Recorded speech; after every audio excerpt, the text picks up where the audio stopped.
오늘날 우리 주변에서 그리고 또 TV 화면에서 한국교회의 민낯과 치부가 드러나고 있는 아픈 순간들을 살아가고 있습니다.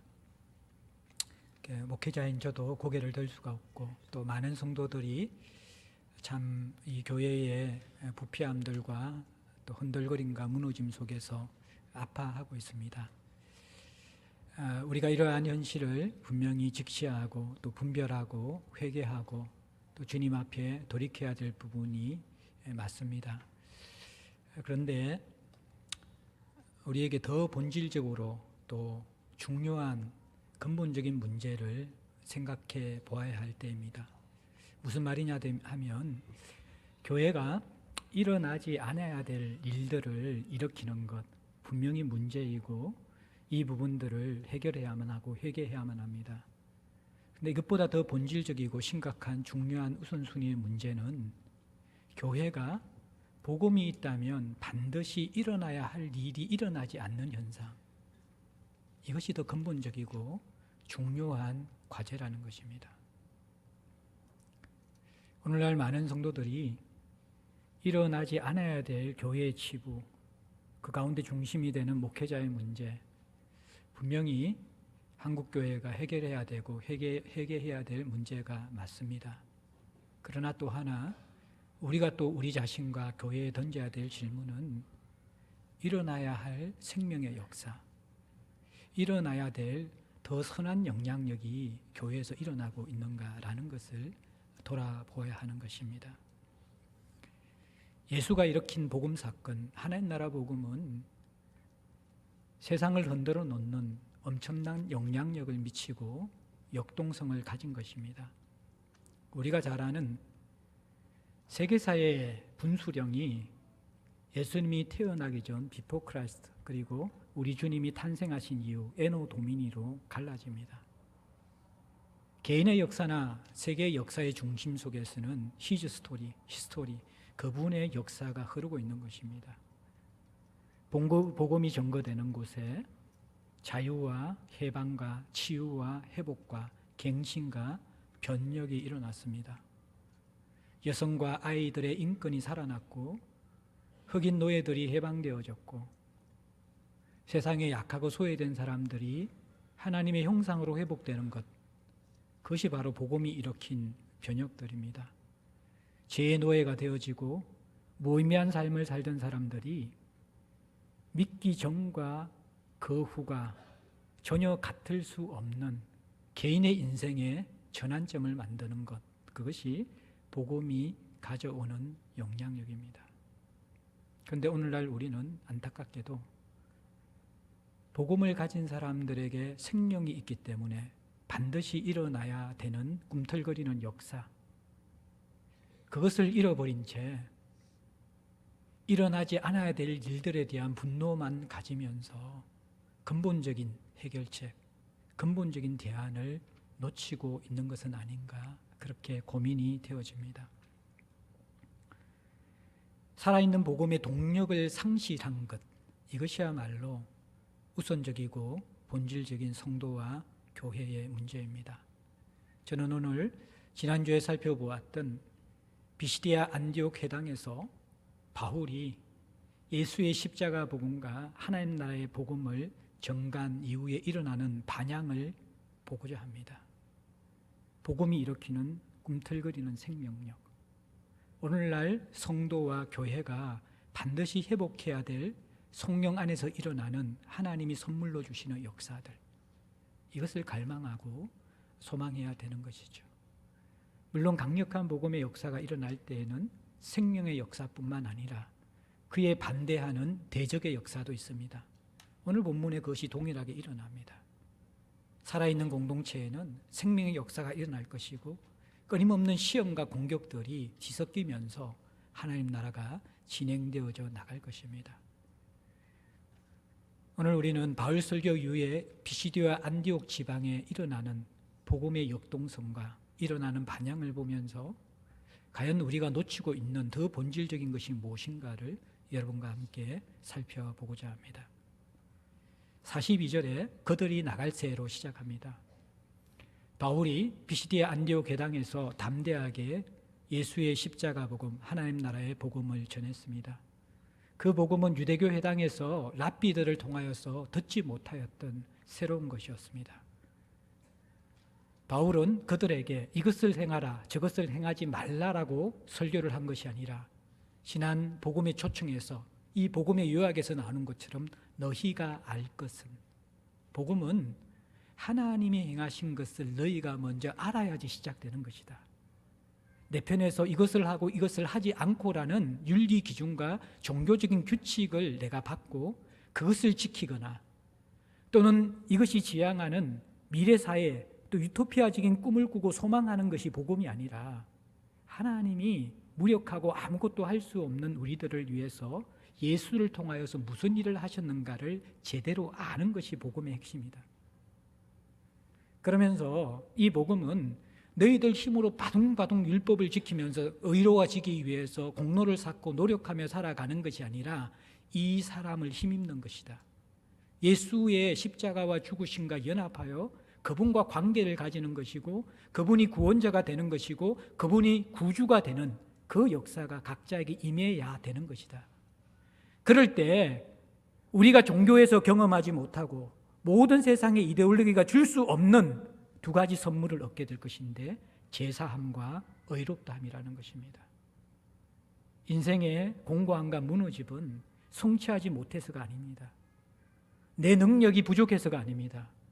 죄 아래 살아가는 하나님의 형상으로 지음받았지만 죄의 노예가 되어서 사는 것 같은 인생을 살지 못하는 비참한 우리의 실존들, 선을 행할 능력이 없는 우리 자신의 그 비참함과 한계들, 하나님의 형상으로 지음받았지만 회복하고 살리고 사랑하고 이루어내는 것, 그것보다는 우리가 분열시키고 시기하고 질투하고 깨트리고 자기중심적으로 살아가도록 만드는 이 죄의 독소가 우리를 지배하고 있는 이상 우리의 삶은 결코 자유할 수 없는 것이죠.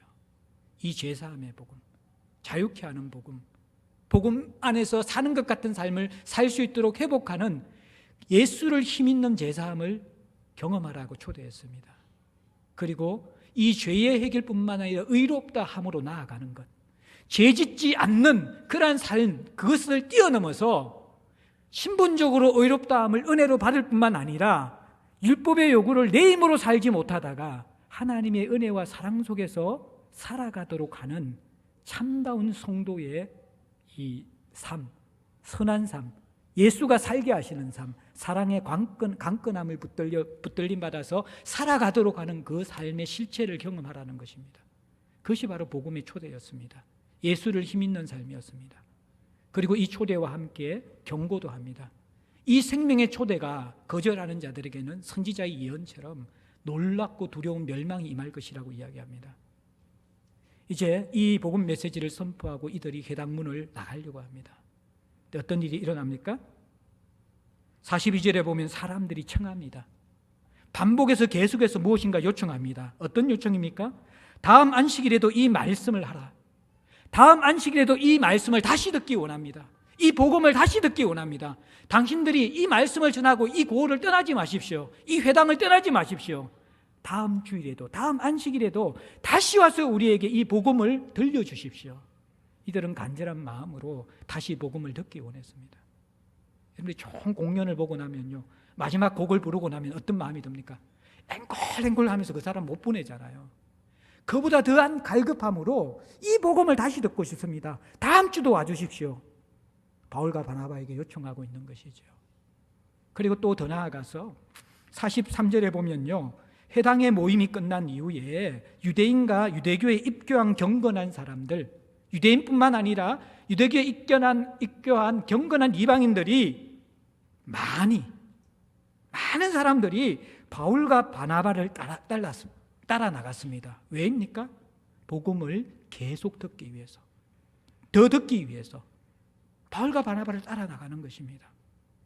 당신의 복음을 들으면서 그동안 회당에서 들었던 그 가르침과 다른 마음의 뜨거움이 생기고, 마음의 갈망이 생기고, 마음의 자유함이 생기고, 마음의 기쁨이 생기는데 알 수 없는 이 복음, 내가 분명히 이 완전히 이해하지 못한 이 복음을 더 들려주십시오. 더 알고 싶습니다.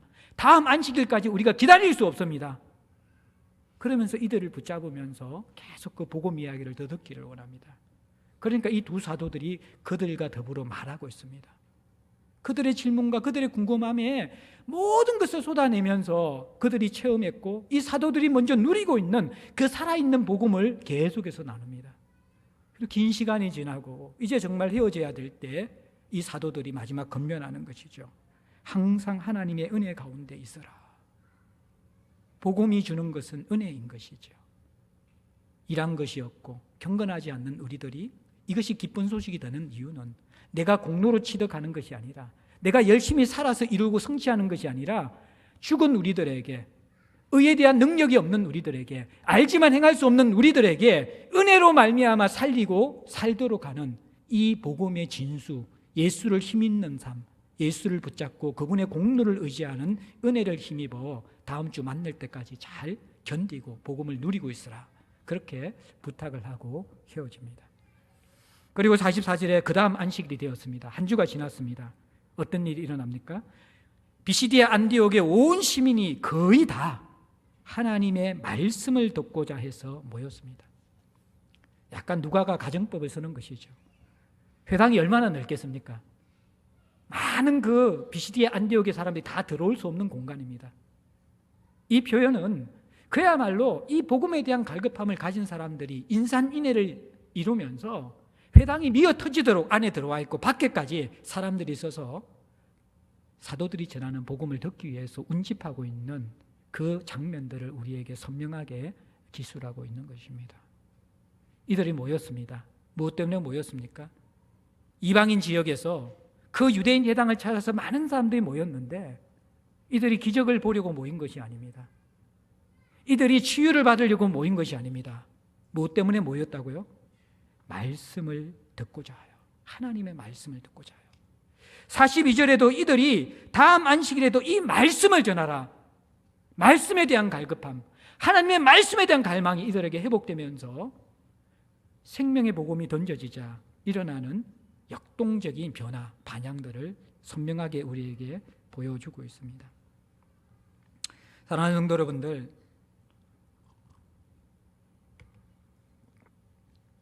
복음은 인간의 본질적이고 근본적인 문제를 다루는 것입니다. 많은 세상의 가르침은 우리 인생의 2% 부족한 것을 도와주고 채워주기 위한 가르침입니다. 종교나 윤리나 또 여러분들이 세상 살아갈 수 있는 그런 지혜들이나 인간관계의 그러한 조언들, 이 모든 것들은 대부분 내가 주체가 되어서 살아가다가 2% 부족한 그 부분들을 도움받기 위해서 이러한 조언들을 듣는 것이죠. 근데 복음은 그런 것이 아닙니다. 복음은 죽고 사는 문제이고 인간의 본질의 문제이고 죽은 우리를 살리는 문제라는 것입니다. 이 복음이 성령 안에서 제대로 선포되어질 때에 이 비시디아 안디옥 사람들과 같은 반향이 일어날 때가 있습니다. 하나님 그것을 일으켜 주십니다.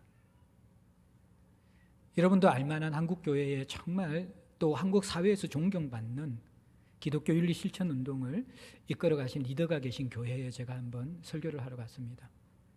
외부 강사들이 그렇게 많이 가는 교회가 아닌데 주일 예배 때 제가 무엇을 전할까 하다가 그냥 하나님 마음에 감동을 주셔서 십자가 복음을 있는 그대로 선포했습니다. 똑같이 복음은 2% 부족한 것을 여러분들에게 도와주는 것이 아닙니다. 이것을 행하고 저것을 하지 말라고 하는 그런 윤리 규칙이 아닙니다. 복음은 죽은 우리를 살리는 것입니다. 복음만이 할 수 있는, 복음만이 우리에게 줄 수 있는 복음의 본질이 무엇인가를 1시간 동안 그냥 선포했습니다. 그리고 식사를 하고 나서 정말 검소한 우리 교회 식당은 진수성찬이에요. 우리 세 가족의 만족도가 교회 밥이 맛있어서 온다는 거예요. 설교보다 밥이 맛있었어요. 근데 그 교회 가니까요, 김치하고 콩나물국입니다. 강사인 저에게 하나의 반찬이 더 나왔는데 양방김이 나왔습니다. 그게 전부 다입니다. 근데 먹고 나서 그러니까 조금 이제 이 학교를, 장애인 학교를 빌려서 예배드리는 공간이고 봄이어가지고 이게 꽃이 많이 피었고 너무 화창한 날, 제가 이제 벤치에 그냥 가서 이렇게 앉았는데 사람들이 쭉 따라오는 거예요.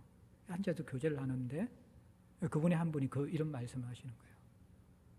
목사님, 제가 정말 오랜만에 복음을 들은 것 같습니다. 물론 그 교회가 복음이 없는 교회는 아니겠죠.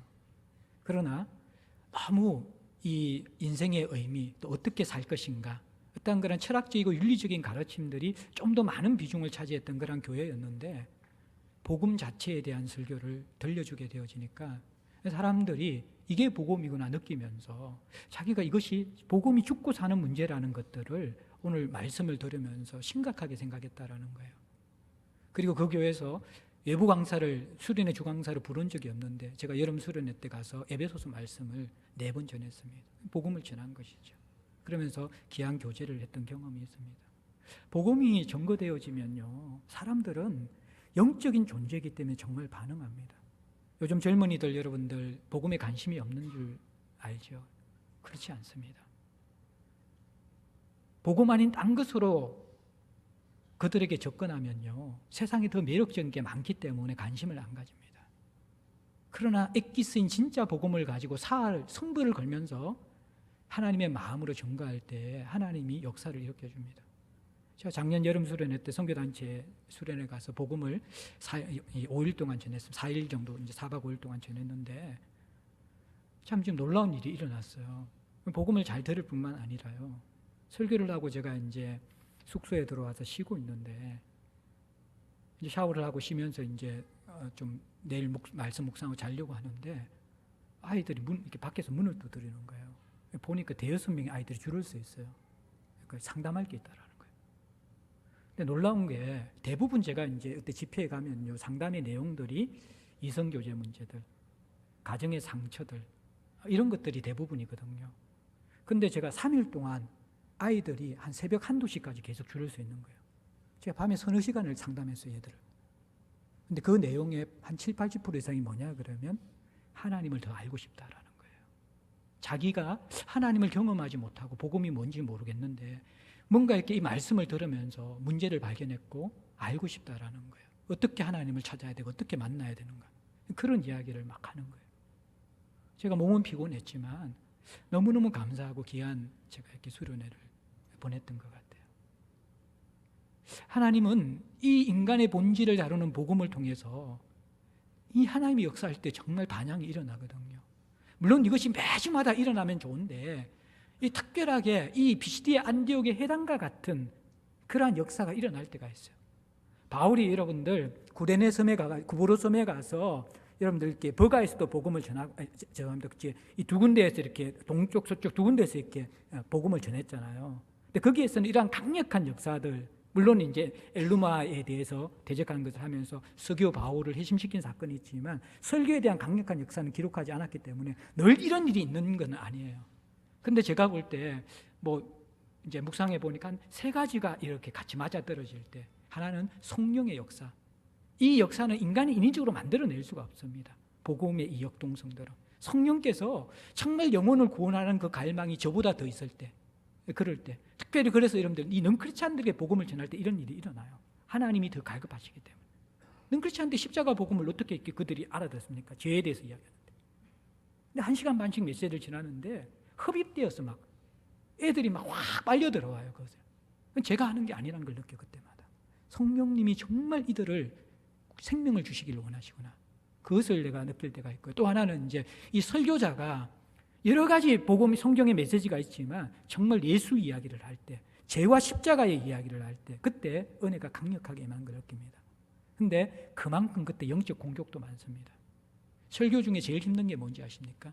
하나님에 대해서 나누고요, 그리고 이 십자가를 나눌 때, 죄의 문제를 다룰 때가요, 영적 공격이 가장 많고 힘이 들 때입니다. 제가 다른 설교는 설교 가운데서도 좋은 충고가 있잖아요. 좋은 소식을 들은 사람들이 살아야 될 삶들, 그런 거 설교할 때는 그렇게 힘들지 않습니다. 그런데 복음 자체를 설교할 때는요, 영적 공격이 엄청 많습니다. 힘이 들어요. 근데 그때 이 실험할 때 제가 먼저 그 복음의 은혜를 경험할 때가 있어요. 복음의 은혜를 경험할 때. 이 복음은요, 머리로 전가할 수 있는 게 아니잖아요. 복음은 논리로 설득할 수 있는 게 아니잖아요. 복음은 능력이거든요. 하나님의 생명 자체거든요. 임재거든요. 근데 거기에 이 설교자가 먼저 살아계신 하나님과 연결되고 복음의 그 실체와 영향력 가운데 침잠되지 않는 가운데서는 설교를 할 수가 없어요. 이 복음의 문제들은. 그것은 꼭 뭔가 감동이나 뜨거운 그것과 상관없는 정말 이 복음 자체가 나의 것으로 확인되어지고 내 속에서 녹아져 있는 그 상태에서 메시지를 전해야 되는데, 그 상태를 이 하나님 앞에서 내가 이렇게 들어가고 하는데 얼마나 영적 공격이 많은지 몰라요. 그런 가운데서 이 설교자가 그럼에도 불구하고 치열하게 주님 앞에 실험하면서 복음을 붙들고 실험하면서 하나님과의 그 관계 속에서 침잠하면서 녹아 들어가게 되어질 때에 먼저 설교자를 살리시면서 복음이 흘러나갑니다. 그리고 또 하나는 청중들의 이 상황들이 있는 것 같아요. 저희 교회도 가끔씩 이 말씀을 전할 때, 여러분들은 이제 저를 보니까 모르잖아요. 그런데 말씀을 들으면서 우는 사람들이 있어요. 근데 제가 이제 농어촌 교회의 어떤 이 농어촌 지역의 청년 연합 집회 이런 것들 제가 선교단체 사역할 때 다닐 때는 보면요, 정말 순박한 아이들이 많거든요. 이 강해 설교를 제대로 듣지 못한 아이들. 근데 그런 아이들에게 설교를 할 때 되면요, 한두 명이 아니라 많은 아이들이 말씀을 들으면서 울어요. 제가 이렇게 뭐 울린 게 아니에요. 그냥 평범한 이야기를 하는데 눈물을 뚝뚝 흘려요. 그럼 제가 이렇게 그 하나님의 마음이 가득 제 안에 채워주면서 정말 기쁨과 하나님이 그들을 사랑하는 그 마음들이 담겨져서 설교를 할 때가 많이 있었습니다. 그때 되어지면 정말 강한 하나님의 성령의 기름 부은의 역사를 통해서 죄와 십자가를 다룰 때, 하나님 사랑을 다룰 때, 복음을 다룰 때 이 존재가 흔들리면서 하나님이 기름 붓는 역사들을 경험할 때가 많이 있었습니다. 사랑하는 성도 여러분들, 참 저희 교회가 회복해야 될 것이 뭐냐 그러면요, 날카로운 우리가 이 시대에 대한 선지자인 분별력이 분명히 필요합니다.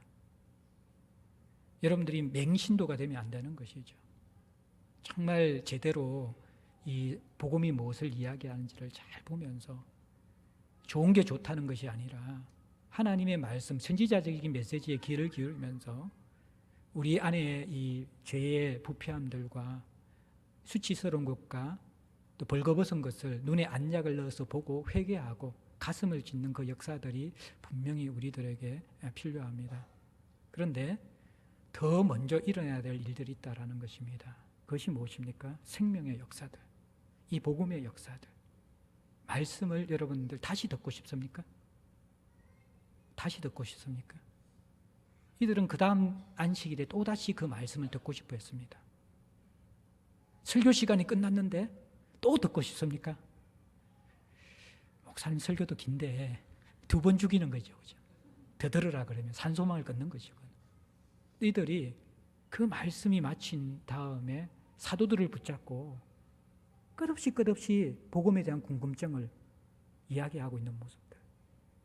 그리고 그들이 다음 주에는 주변에 있는 모든 사람들 데려와서 이 복음 이야기를 듣기 위해서 운집한 그 모습을 보면서 오늘날 우리 마지막 부분에 한 번 더 다루겠지만 정말 우리에게 또 우리 제자들 공동체에 일어났으면 좋겠다라는 그 모습이 바로 이 모습입니다. 늘 일어날 수는 없지만 좀 자주 일어나야 합니다. 정말 우리 속에 이러한 말씀이 주는 역동하는 갈급함들, 목마른 사슴이 시냇물을 찾는 것 같은 주의 얼굴을 구하고자 하는 그 영혼의 깊은 갈망들, 내 삶의 2% 부족한 그런 것을 채우려고 오는 것이 아니라 내가 죽은 존재라는 것을 깨달으면서 늘 영적 파산을 경험하고 가난하고 상한 심령을 가지고 와서 그 예배 드리면서 주님의 임재 앞에 전 존재가 흔들리고 주님의 그 임재와 주님의 그 말씀 앞에서 좌우의 날승금 같은 그 예리한 말씀에 그 수술을 받으면서 그 시간 속에 우리 존재가 새로워지는 경험을 하게 되어지고 하나님 앞에 살아나는, 하나님 앞에 회복되어지는, 하나님 앞에 새 힘을 얻는, 갈급함을 다시 회복하는, 세상에 대한 굶주림, 성공에 대한 굶주림, 돈에 대한 그러한 갈증들, 인간관계에 대한 갈증들, 쾌락에 대한 욕망들, 그것을 뛰어넘는 살아 생존하시는 하나님에 대한 목마름과 갈증들이 회복되는 공동체. 그것이 있어야지 진정한 생명의 역사와 변화의 역사가 출발되는 것입니다. 오늘 이 비시디아 안디옥 개당의 복음이 이러한 생명의 반향을 불러일으키는 것입니다. 제자들 교회가 살아나는 길은요, 매주마다 매번마다 여러분들이 모이고 기도하고 교제하고 예배 드릴 때마다 이 갈급함이, 생명의 갈급함이, 하나님에 대한 그 중심에서 끓어오르는 열정들과 주를 향한 목마름과 욕구들이 우리에게 계속 일어나는 것입니다. 이것이 일어나는 것, 이것이 우리 속에서 회복되어지는 것들. 예수가 생명을 주시면서 십자가에 자신을 처참하게 찢기시면서 우리를 사랑한 복음을 듣고 있고 그 복음을 먹고 마시고 살면서 더 풍성한 삶을 살라고 초대하셨는데 우리는 아무 일도 일어나지 않는 신앙생활을 하고 있습니다. 이것이 더 큰 문제 아닙니까? 복음이 있는데 갈급함도 없고 채워짐도 없고 생명의 역사도 없고 변화도 없다라면 이것이 더 심각한 문제가 아닙니까? 하나님이 성령 안에서 주시는 정말 생명의 역사들, 말씀만이 줄 수 있는 그 갈급함, 본질에 대한 갈급함, 죽고 사는 문제에서의 살아남들, 이것이 하나님이 우리의 속사람을 건드리면서 새롭게 불러일으키며 제자들 공동체와 또 한국교회를 회복해 나가는 은혜가 있었으면 좋겠습니다. 이 생명의 역사가 일어날 때 반드시 대적의 역사도 일어납니다. 45절 보십시오. 유대인들이 그 무리를 보고 시기가 가득하여 바울이 말한 것을 반박하고 비방하거나. 이 유대인들은 유대인 전체를 의미하기보다도 아마 해당에서 리더십을 행사하고 있는 종교 지도자들 같습니다. 이들이 시기심이 일어났습니다. 그래서 바울이 말한 것을 그들이 가지고 있는 교리의 틀 속에서 반박합니다. 그리고 그들을 향한 인신공격까지 합니다. 그러면서 이 비시디아 안디옥에 있는 그 해당에 찾아와서 자신들의 영향을 받고 있는 사람들이 이 사도들의 영향 속으로 들어가지 않도록 그들은 모든 신경을 곤두세워서 이것을 비방하고 방해하는 일을 시작합니다. 그리고 그 동기가 45절에 보면 시기가 가득했습니다. 왜 시기가 일어났습니까? 모여든 무리를 보면서 시기가 일어났습니다. 그 전주에 바울이 갑자기 일어나서 설교할 때 약간 충격을 받고 이게 뭐지? 불편한 마음을 가졌지만 이만큼 강한 시기심이 일어나지 않았습니다. 그런데 그 다음 주에 보니까요, 자기가 할 수 없는 일을 다른 사람이 하고 있는 것을 보면서 시기심이 일어나는 거예요. 사람이 그런 존재거든요. 이 회당장들, 복수들이 있었잖아. 이 비시디아 안디옥 회당이 커가지고 그들이 돌아가면서 회당 예배를 인도할 때 이런 일이 없었어요. 비시디아 온 이 백성들이 모여든 그 적도 없었고, 이렇게 회당에서 그들이 율법을 낭독하고 나누고 난 다음에 다음 달에도 다음 안식일도 또 말씀해 주십시오 이런 말 들은 적이 없어요. 예? 나가는데 붙잡고 나서 더 이야기합시다 이런 사람 본 적이 없어요. 그 다음 주에 그들이 한 번도 경험하지 못한 사람들이 이 바울과 바나바를 만나고 그들의 설교를 듣기 위해서 그들이 예배를 집례할 때 일어나지 않았던 반응들, 갈급함을 가지고 사모함을 가지고 다 운집해 있는 거예요. 이 순간 시기심이 불쑥 일어나는 것이죠. 아니, 우리도 성경을 읽었는데, 우리도 말씀을 전했는데 우리가 할 때 전혀 일어나지 않는 반응이 사도 바울이 하니까 일어나는 거예요. 그러니까 마음의 시기가 가득한 것이죠. 참 이 인간은 비교하기 좋아하는 존재이기 때문에 참 사역자들은 이 설교 평가가 참 이게 민감한 주제입니다. 돌아가면서 이렇게 설교를 하고 이렇게 하는데 여러분들 이제 물론 여러분들이 정말 사랑을 가지고 좋은 충고가 필요할 때도 있지만요, 대부분 그 충고가 설교자를 2번 확인사살하는 결과가 많이 됩니다. 설교자들은 이제 이미 설교할 때부터 알거든요. 오늘 저 목사가 설교할 때 막 웃고 행복하고 막 얼굴 표정이 달랐는데 나만 왜 강단에 서면 사람들이 얼굴이 표정이 어두워지고 굳어지고 은혜를 못 받을까? 자기가 먼저 알아요. 근데 내려왔는데 확인사살을 하는 거예요. 목사님 참 이 설교 준비를 어떻게 하셨는지는 모르겠지만 그러면서, 그럼 거의 실신합니다. 이게 사역자들이 못 일어나는 것이죠. 이게 뭐 사역자들 뿐만 아니라 여러분들 참 이게 우리가 시험 들기 쉬운 문제들이거든요. 똑같은 일을 하는데 저 사람이 부서장 할 때는 막 사람들이 막 모여요. 막 내가 하는데 아무도 안 모여. 뭐 공동체에 대한 쓰라린 배신감과 상처가 막 스며드는 것이죠. 이게 우리가 이 공동체에서 일할 때 이 유대의 종교 지도자에 걸려 넘어가 쉬운 듯 지금 하나님 나라의 복음이 역사하고 있는데 정작 이 사람은 뭐예요? 기뻐해야 되잖아요. 내가 설교하든 누가 설교하든 사람들이 변화되고 복음에 반응하면. 근데 인간이 그게 안 돼요. 예. 그리고 이들의 이 시기심 문제, 본문은 시기심만 표현했지만 사실은 더 깊은 문제도 있었습니다. 뭐냐 그러면 그들이 가지고 있는 유대교 신학의 틀 속에서 그 인식 속에서 하나님 나라의 복음을 받아들이지 못했어요. 그러니까 잘못된 인식의 틀을 가지고 있으니까 낡은 가죽 부대에서 새 포도주를 그들이 담아낼 수 없는 것이죠. 그러면서 그들의 편협된 시각과 틀 속에서 가지고 있는 왜곡된 열심, 이것이 굉장히 위험한 것입니다. 자, 여러분들 보십시오. 회당은 유대교의 가르침을 전하는 곳입니다. 그러면 유대교의 가르침에 맞는 메시지를 전해야 되는데 유대교는 모일 때마다 할례 받아라. 하나님 백성들만 할례를 받아야 되고 율법을 지키라는 것이 유대교 회당에서의 가르침의 가장 중요한 부분입니다. 해야 될 것과 하지 말아야 될 것. 그런데 이 바울이 선포한 복음은 뭡니까? 너희가 알 것은 너희들이 해야 될 것보다도 하나님이 하신 일을 먼저 귀 기울이라. 이 사람 예수를 힘입어다. 예수 그리스도에 대한 복음, 그것을 전하는 거예요. 거기에다가 이들은 정말 이 하나님의 율법, 특별히 선민인 그들의 정체성을 지키기 위해서 출하고 지금까지 헌신하고 고생한 사람들이거든요. 안식일을 경제적인 손해가 있는데도 지켜야 되고 먹고 싶은 거 있지만 율법에 금한 음식들은 먹지 않아야만 되고 성경에서 금하는 것들을 철저하게 지키고 또 그것 때문에 이방 사회 속에서 박해도 받고 죽음의 위험도 당하면서 고난 속에서 그들은 철저하게 하나님을 사랑하는 마음으로 지금까지 율법을 지키며 살아왔는데 바울의 메시지를 들으니까 그들의 지금까지 헌신과 수고가 무의미한 것처럼 느껴지는 거예요. 함부로 살았던 그 이방인들, 율법도 모르는 이방인들, 그들처럼 헌신하지도 않았던 이방인들, 하나님에 대한 마음도 없던 이방인들, 그들을 자신들하고 똑같이 대우하면서 예수의 복음은 다 열려있다고 이야기하는 거예요. 그렇게 율법을 몰라도 할례를 행하지 않아도 믿음으로 예수 믿으면 다 하나님의 백성이 된다라고 이야기하는 거예요.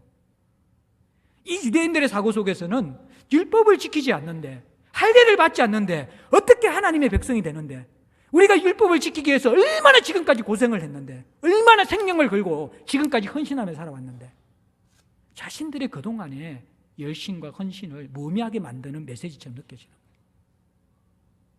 왜입니까? 하나님 나라 복음을 모르기 때문에. 사실 이 십자가 복음과 하나님 나라 복음을 모르기 때문에 자기 중심이 깨어지지 않으니까 내가 주관하지 않는 모든 일은 불편한 거예요. 나보다 다른 사람이 더 영향력을 미치면 그것이 힘든 거예요. 복음이 뭔지 모르니까. 십자가에서 내가 죽었다는 사실을 모르니까. 거기에서 철저히 자기 부인이 되어야지 내가 드러나는 것이 아니라 하나님 드러나는 것이 기쁨이 되어야 되는데 이들은 그 복음을 모르니까요. 자기보다 다른 사람이 드러나니까 불편한 거예요. 하나님 나라의 복음 속에서 하라 하지 마라의 그 규율이 중요한 게 아니라 십자가 속에서 생명을 얻고 생명을 얻은 사람이 정말 그 사랑 속에서 변화되어져서 사람을 살리는 그 복음의 중심을 놓쳐버리면서 정죄하는데 분별하는데 너와 나는 다르다는 것을 그것을 사람들에게 지적하는데 이들의 종교적인 에너지가 다 쏟아지고 있었던 것이죠. 그러니까 이 이방인들을 받아낼 수가 없습니다. 오늘날 교회에서도 이런 실수를 할 수가 있습니다. 교회에서 오랫동안 헌신하고 열심히 주를 위해 봉사한 나를 방금 들어온 새 가족이나 복음을 알지 못하는 것과 같이 대우하는 것을 불편하게 여기는 것이죠. 내 수고를 더 먼저 인정해주고 기억해줄 것들. 물론 분명히 목회적으로 그분들의 또 공동체적으로 그분들의 어떤 헌신들, 수고한 사람을 사랑하고 해야 될 것들은 공동체가 해야 될 일들입니다. 그러나 한 사람 한 사람은 복음 안에서 무엇을 발견해야 됩니까? 약한 자에게 흘러가는 복음, 소외된 자에게 흘러가는 복음, 연약한 자에게 흘러가는 복음, 그 복음에 대해서 열려 있어야 되죠. 그리고 하나님이 나 아닌 다른 사람을 통해서 일하실 때 그 부분들을 기뻐해야만 합니다.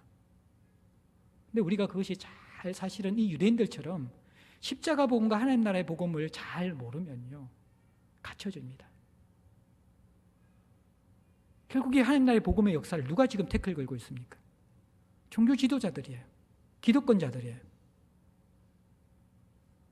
우리가 끊임없이 십자가 복음 속에서 나를 돌아보지 않으면요, 하나님 나라의 그 복음 속에서 이 복음이 흘러가야 될 것이고 약하고 소외된 자들에게 나아가야 될 것이고 내가 그것을 위해서 희생해야 되고 내 삶들이 예수께서 나를 위해 죽은 것처럼 형제를 위해 마땅히 내 자신을 드려야 되고 다른 사람이 동료가여서 바울처럼 내가 하는 것이나 시기로 하나 비방으로 하나 어떤 연유에서든지 그리스도의 복음이 전거되어지고 복음의 진보가 일어나기 때문에 나는 그것으로 인하여서 기뻐하고 기뻐한다라는 정말 하나님 중심의 신앙을 회복하는 것들, 그게 안 되면 우리가 이 태클 거는 유대 종교 지도자이 되는 것이죠. 사실 이들에게 두 가지 요소가 있잖아요. 하나는 뭡니까? 시기심이에요.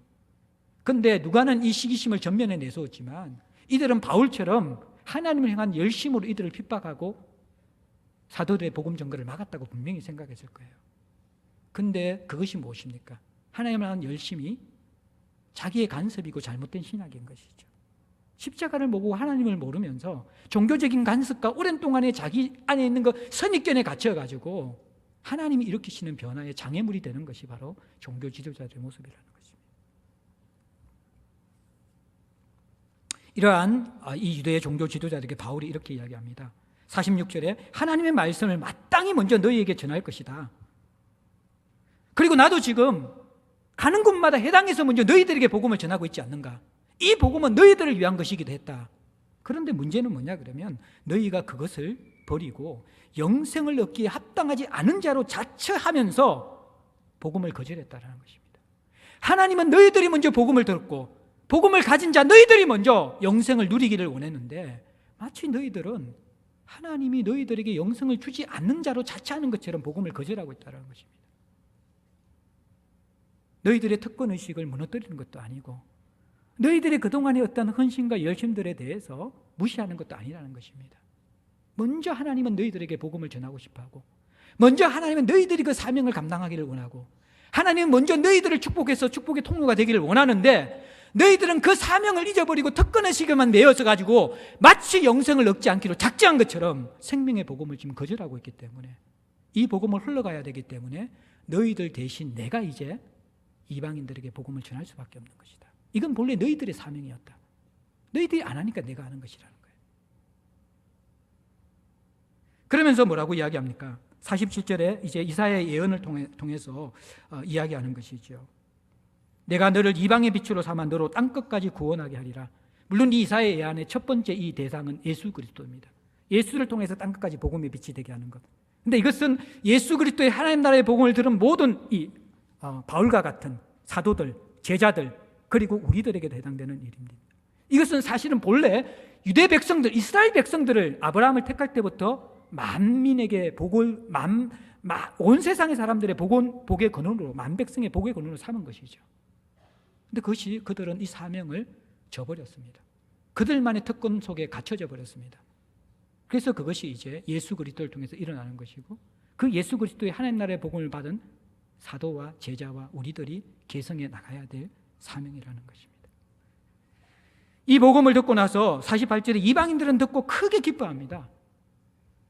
이 복음의 말씀을 들었는데 하나님이 이제 와서 우리도 구원에 포함시켜 준 것이 아니라 800년 전에 이사야서에서 이미 예언된 대로 이사야서 선지의 예언 속에서도 우리가 하나님의 사랑의 대상이었구나.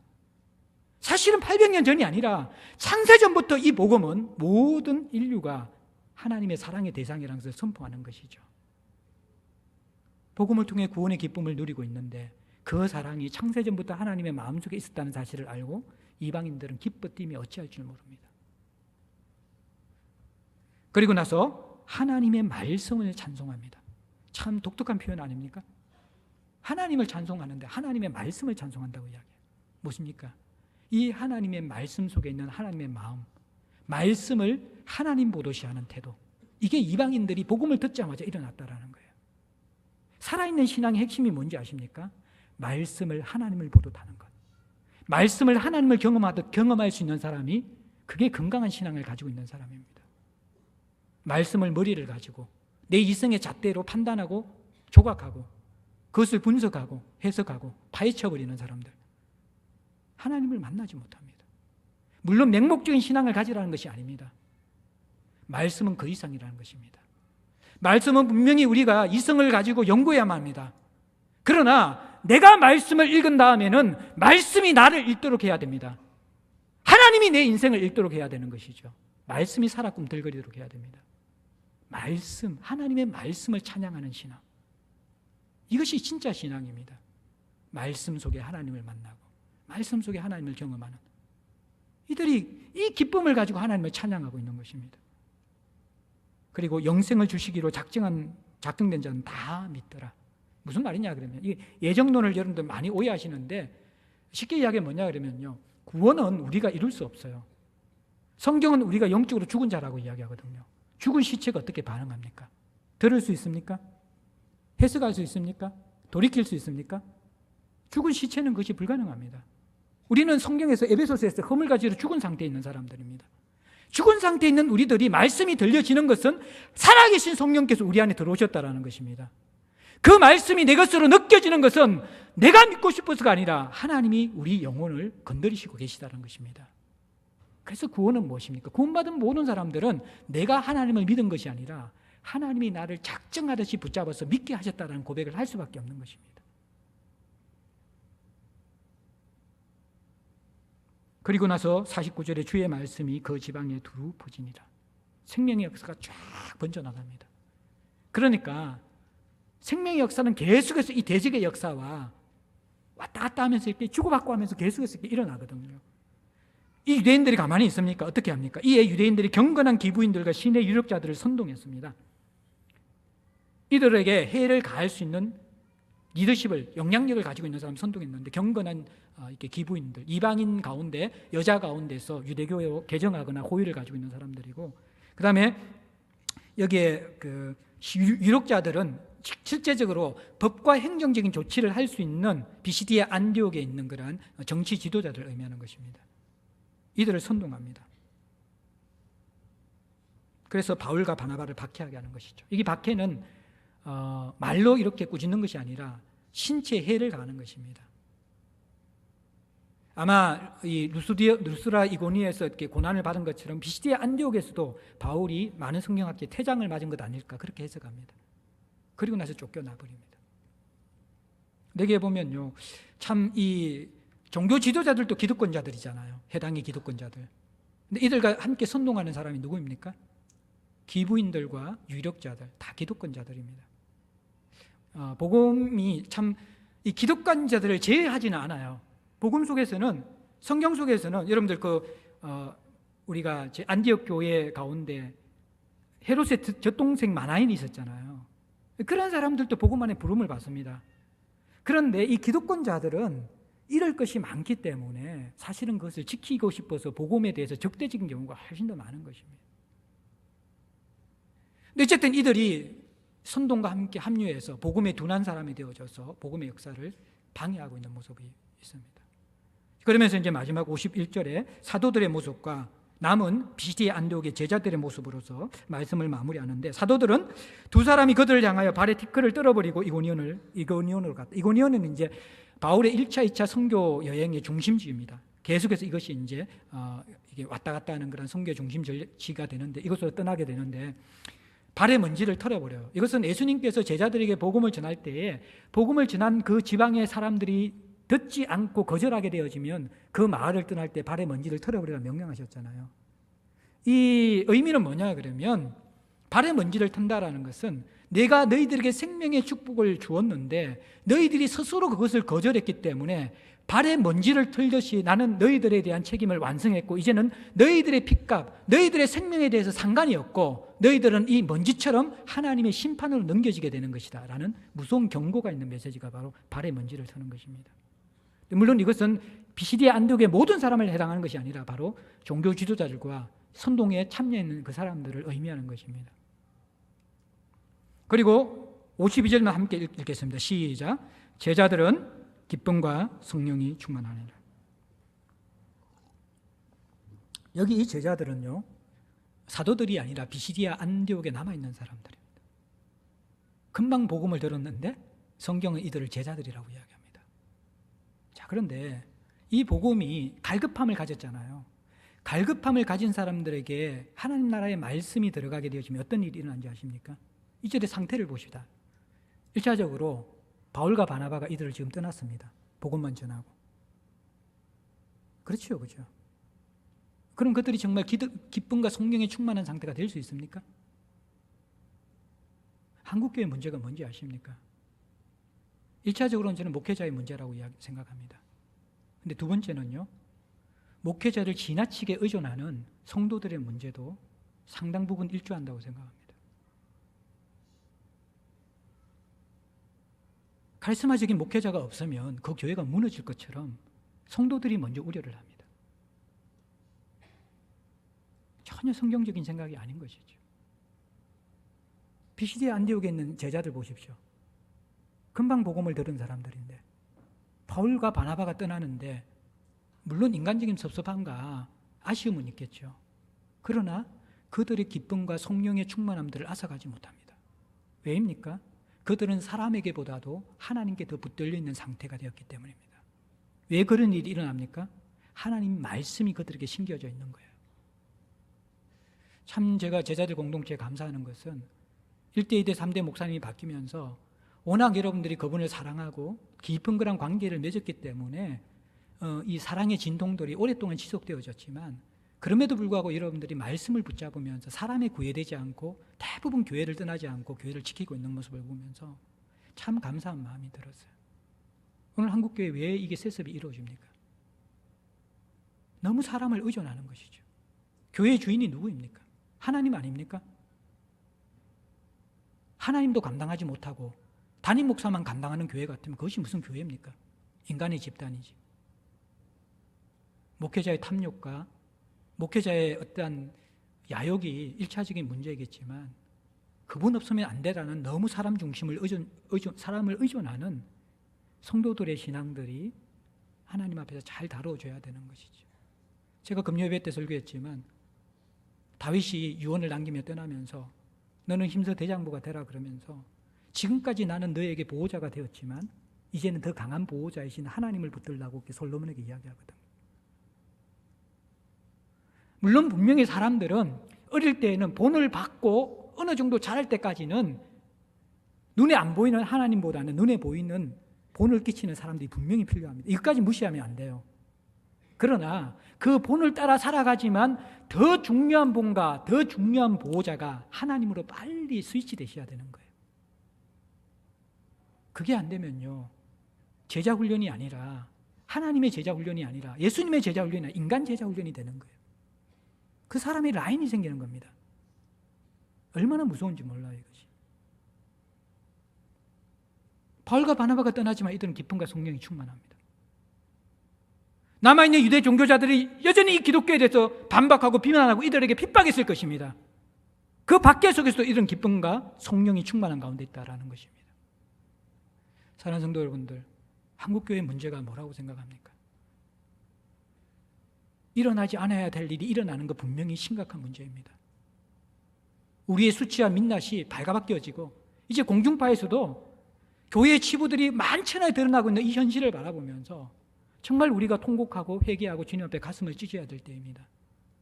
그런데 교회는요, 죄를 억제하는 것이 목적이 아니라 생명으로 죄를 이기는 것이 교회의 본질이라는 것입니다. 여러분들에게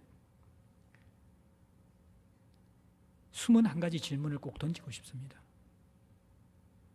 오늘날 우리가 눈을 들어 좌우를 살필 때 너무나 무너지고 부패한 모습에 대한 분노가 생기죠. 일어나지 않아야 될 일이 일어나는 한국교회 현실을 바라보면서 여러분들의 마음이 무너지고 찢어지죠. 하나의 질문만 더 던집시다. 그러면 나는 생명의 복음을 받은 자로서 그 생명에 합당한 일어나야 될 일들이 내 속에 일어나고 있는가? 이 질문을 여러분들에게 던져보십시오. 제가 비판하지 말라는 게 아닙니다. 공의를 세우지 말라는 게 아닙니다. 악을 아무리 처단하고 제하여도 그것으로 선한 생명의 역사는 일어날 수 없다라는 것입니다. 교회는 악을 제하는 칼을 든 집단이 아니라 죄인을 살리고 죽인 자를 살리는 생명을 품는 그런 공동체가 되어야 되는 것 아닙니까? 오늘 이 교회와 제게 여러분에게 먼저 질문해야 될 정말 중요한 질문이 무엇입니까? 나에게 일어날 역사들이 일어나고 있는가? 예수의 생명이 내게 스며들었는데, 그분의 죽음이 내 몸 안에 들어와 있는데, 양으로 생명을 얻게 하고 더 풍성케 하시는 그분의 약속이 우리에게 주어졌는데, 보라 내가 세상을 이겼다라는 선명한 핏값으로 주어진 그분의 승리의 확정의 정서가 우리 손에 들려져 있는데,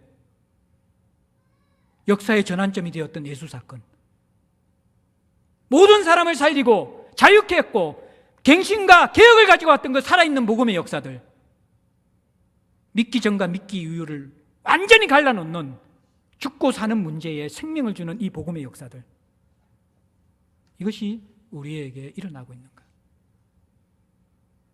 어두면 빛이 비추어지면 없어지는 것입니다. 한국교회의 문제는요, 빛과 생명이 없는 것이 더 문제라는 것입니다. 아무 일도 일어나지 않는 신앙이 더 문제라는 것입니다.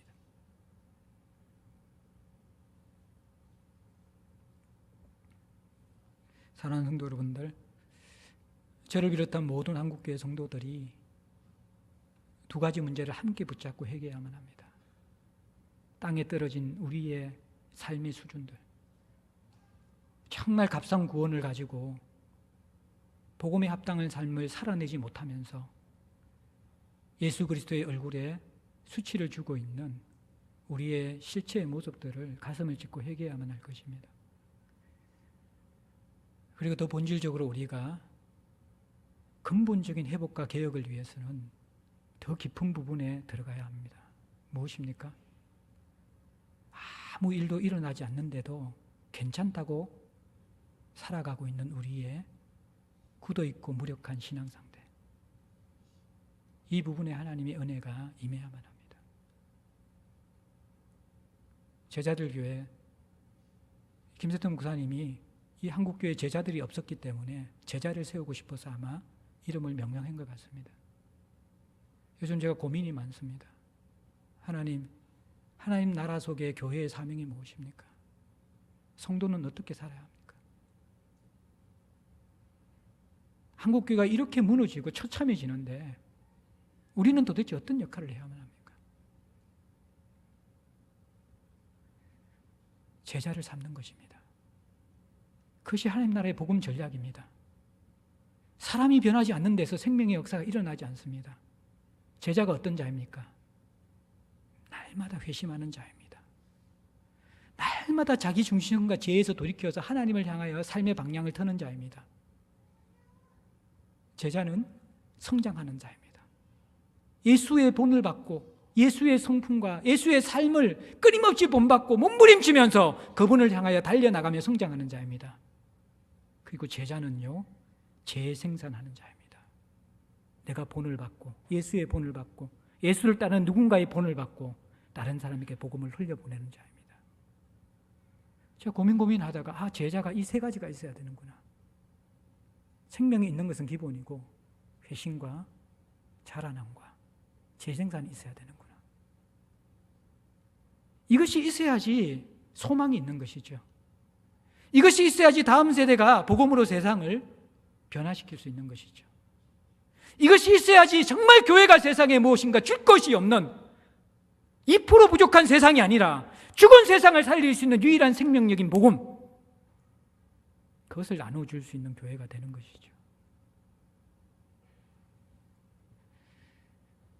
함께 우리가 주님 앞에 이 갈급함을 가지고 하나님, 다시 한번 이 제자들 공동체 한국교회에 우리가 자꾸 이 수치와 민낯이 드러나는 현실에 대해서 분노하고 무너질 뿐만 아니라 그것을 철저하게 정말 주님 앞에 회개하고 마음을 찢어야 되지만 더 근본적인 나의 문제, 우리의 문제, 일어나야 될 생명의 역사가 없는, 일어나야 될 복음의 실체가 없는, 일어나야 될 다른 사람을 살리는 역사가 없는, 그것이 없는 우리 현실을 바라보면서 죽음을 무엇으로 이깁니까? 어둠을 무엇으로 이깁니까? 타락을 무엇으로 이깁니까? 예수의 십자가 죽음 이후에 우리에게 주어진 부활의 생명 이외에는 죄와 사망을 정복할 수 없습니다. 이것이 하나님 나라의 방법입니다. 세상을 정치로 회복할 수 있고, 세상을 우리의 열심으로 회복할 수 있고, 세상을 우리의 어떤 용기와 헌신으로 회복할 수 있으면 왜 하나님의 아들이 십자가에 죽었을 것입니까? 하나님이 우리에게 부탁하신 세상 회복의 방법은 예수 십자가 속에 스며들어서 그분과 함께 죽고 사는 부활의 삶을 우리가 살라라는 것입니다. 일어나야 될 정말 실제적인 회복의 길, 그 길을 갈망하는 저와 여러분들 될 수 있기를 주의 이름으로 간절히 소망합니다. 함께 찬양하겠습니다. 309장 찬양입니다.